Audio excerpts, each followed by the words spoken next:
নমস্কার বন্ধুরা, রিনাস কিচেনে আপনাদের সবাইকে স্বাগত।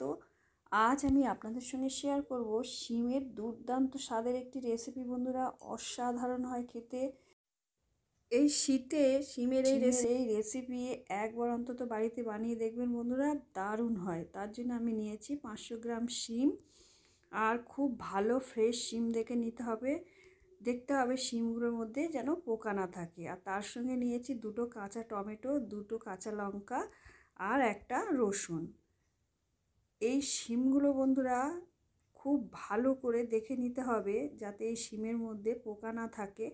আর শিমগুলোকে এইভাবে শিমের মধ্যে যে সুতোটা থাকে সেটাকে কিন্তু এইভাবে ছাড়িয়ে নিতে হবে, নাহলে কিন্তু খাবার সময় মুখে পড়লে ভালো লাগবে না। আর যে শিমের মধ্যে এরকম সুতোটা উঠছে না সেটা একটু হালকা করে চেঁচে নিলেই হবে। দুর্দান্ত স্বাদের হয় বন্ধুরা। এই রেসিপি আপনারা একবার না বানিয়ে খেলে বুঝতেই পারবেন না, দারুণ খেতে লাগে। ভাবতেই পারবেন না যে শিমের এত টেস্টি একটা রেসিপি হয়। আর ভাত কিংবা রুটির সাথে খেতে কিন্তু অসাধারণ বন্ধুরা। আপনারা অবশ্যই এই শীতে একবার বানিয়ে দেখবেন। আমি আশা রাখছি আপনাদের ভীষণ ভালো লাগবে। আর ভিডিওটা ভালো লাগলে বন্ধুরা অবশ্যই একটা লাইক করবেন আর চ্যানেলটা সাবস্ক্রাইব করে পাশে থাকবেন। আর এইভাবে শিমের রেসিপি আপনারা অবশ্যই একবার অন্তত এই শীতে বানিয়ে খেয়ে দেখবেন। আর একবার খেয়ে মন ভরবে না বন্ধুরা, একবার বানিয়ে খেলে কিন্তু বারবার এইভাবেই বানিয়ে খাবেন। আর এই রেসিপিটা তৈরি করতে কিন্তু খুব একটা সময় লাগে না, চট জলদি এই রেসিপি তৈরি হয়ে যায়। আর এই রেসিপি কিভাবে তৈরি করেছি আর কি কি উপকরণ ব্যবহার করেছি সম্পূর্ণ ভিডিওটা দেখতে থাকুন। আর তার জন্যে দেখতেই পেলেন শিমগুলোকে আমি কিভাবে পরিষ্কার করে শিমের মধ্যে যে সুতোটা থাকে সেটাকে তুলে নিচ্ছি। আর শিমগুলো কিন্তু এইরকম গোটা গোটাই ব্যবহার করব, শিমগুলোকে কিন্তু আমি কাটবো না।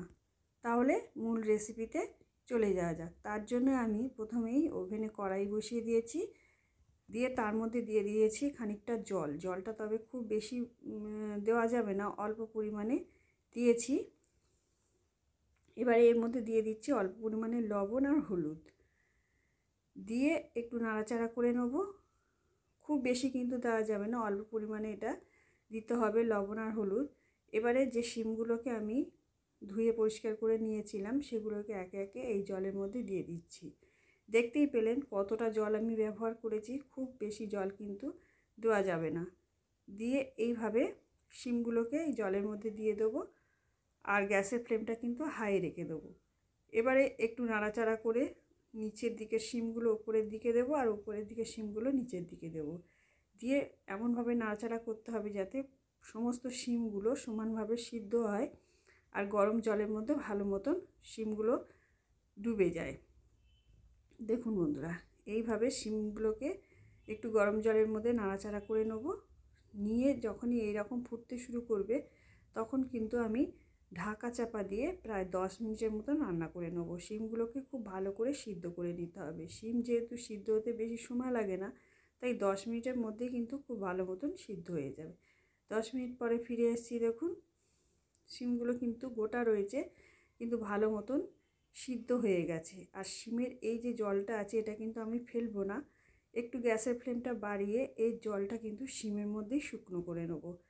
আবারও আমি দিয়ে দিলাম লবণ স্বাদ অনুসারে, কারণ শিমের যে লবণটা দিয়েছিলাম তাতে কম হবে, তাই আবারও অল্প পরিমাণে লবণের মধ্যে দিয়ে দিলাম। এবারে গ্যাসের ফ্লেমটা অফ করে দিয়েছি। শিমগুলোকে এইভাবে একটু নাড়াচাড়া করে রেখে দিলাম। আবারও আমি কড়াইটা পরিষ্কার করে ওভেনে বসিয়ে দিয়েছি, দিয়ে দিলাম 2 টেবিল চামচ সর্ষের তেল। শিমগুলোকে কিন্তু আমি একটা পাত্রের মধ্যে উঠিয়ে নিয়েছিলাম। এবারে এর মধ্যে দিয়ে দেবো 4টে শুকনো লঙ্কা। ঝালটা আপনাদের স্বাদ অনুসারে দেবেন। যদি মনে হয় এর থেকে বেশি ঝাল খাবেন বেশি পরিমাণে দিতে পারেন, আর যদি মনে হয় এর থেকে কম তাহলে কম পরিমাণে দিতে পারেন। এবারে লঙ্কাটা কিন্তু একটু লালচে রং ধরিয়ে ভেজে তুলে নেব। এবারে একই তেলের মধ্যে আমি দিয়ে দিলাম খানিকটা রসুনের কোয়া। দেখতেই পাচ্ছেন প্রায় 15 থেকে 16 কোয়া রসুন নিয়েছি। এটাকেও আমি লাল লাল করে ভেজে কড়াই থেকে তুলে নেব। খুব বেশি ভাজা যাবে না, এমনভাবে ভাজতে হবে যাতে রসুনটা সিদ্ধ হয়ে যায়। রসুনটা কিন্তু আমি লো ফ্লেমেই ভেজেছি। আর দেখুন একটা প্লেটের মধ্যে শিম, শুকনো লঙ্কা ভাজা আর রসুন ভাজা কিন্তু আমি নিয়ে নিয়েছি। নিয়ে এবারে লঙ্কা ভাজাটাকে আমি খুব ভালো করে মেখে নিচ্ছি। আপনারা যদি মনে করেন কাঁচা লঙ্কা খাবেন তাহলে কাঁচা লঙ্কাও ব্যবহার করতে পারেন। কাঁচা লঙ্কাটা তাহলে কুচিয়ে নেবেন। আমি কিন্তু এই লঙ্কাটা খুবই ঝাল, তাই আর কাঁচা লঙ্কাটা দিলাম না। আপনারা ঝাল বেশি খেতে পছন্দ করলে অবশ্যই কাঁচা লঙ্কা কুচিয়ে এর মধ্যে দেবেন। দেখুন এইভাবে আমি লঙ্কাটাকে খুব ভালো করে গুঁড়ো করে নিচ্ছি হাত দিয়ে। এবারে আমি রসুনগুলোকেও একইভাবে মেখে নেব। রসুনটা কিন্তু খুব ভালো করে ভেজে নিয়েছি। অবশ্য ভাজাটা একটু খেয়াল রাখতে হবে যাতে পুড়ে না যায়। এরকম লাল লাল হয়ে ভাজা হবে, কিন্তু রসুনটা খুব ভালো মতন সিদ্ধ হয়ে যাবে, সেই হিসেব করে কিন্তু ভেজে নিতে হবে। দেখুন রসুনটা আমি ভালো করে মেখে নিয়েছি। কিন্তু যে কাঁচা টমেটো দুটো আমি নিলাম সেই দুটো কী হলো বন্ধুরা, আপনারা ভাবছেন। সেই দুটো এক্ষুনি বলছি। সেই টমেটো দুটো আমি কিন্তু সিদ্ধ করে নিয়েছি। টমেটো দুটো ভাতের মধ্যে আমি সিদ্ধ করে নিয়েছি। আর আপনারা চাইলে সেই টমেটো দুটো এই যে শিম যখন আমি সিদ্ধ করেছিলাম তখনই কিন্তু শিমের মধ্যে ছোট ছোট টুকরো করে সিদ্ধ করে নিতে পারতেন।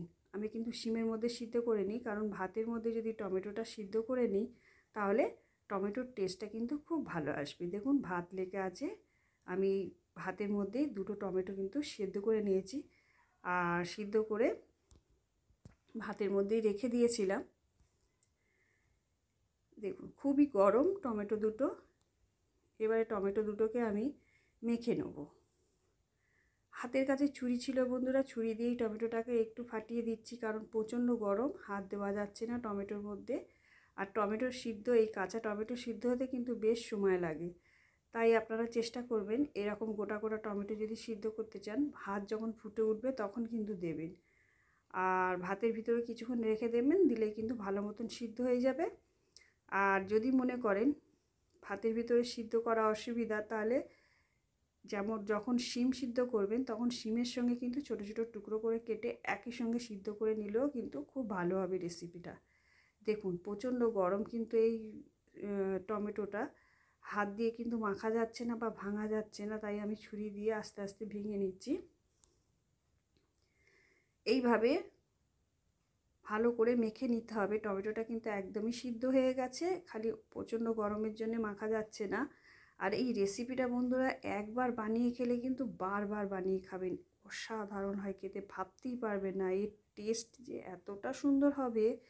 ভাত কিংবা রুটির সাথে খেতে কিন্তু দুর্দান্ত লাগবে বন্ধুরা। আর বাচ্চা থেকে বড় সবাই কিন্তু খুব পছন্দ করবে এইরকম একটা রেসিপি। আর শিম আর টমেটো সব কিছুই আমি কিন্তু খুব ভালো করে মাখিয়ে নেব। আর শিমটা কিন্তু খুব বেশি যে ঘেটে যাবে তা নয়, একটু গোটা গোটা থাকবে, এইভাবে মেখে নিলে কিন্তু ভালো হবে। অল্প অল্প শিম গালে পড়লে কিন্তু খেতে বেশ ভালো লাগে, আর একেবারে ঘেটে গেলে কিন্তু ভালো লাগে না। তাই সিদ্ধটা সেই হিসেবেই করে নেবেন। আর যারা একদম ঘাঁটা শিম পছন্দ করেন তারা একটু সময় নিয়ে খুব ভালো করে শিমটাকে সিদ্ধ করে নেবেন, তাহলে একদম ঘাঁটা ঘাঁটা হয়ে যাবে। দেখুন এইভাবে শিম আর টমেটো আমি খুব ভালো করে মাখিয়ে নেব। আর এর মধ্যে বন্ধুরা আরও কিছু উপকরণ আমি যোগ করব।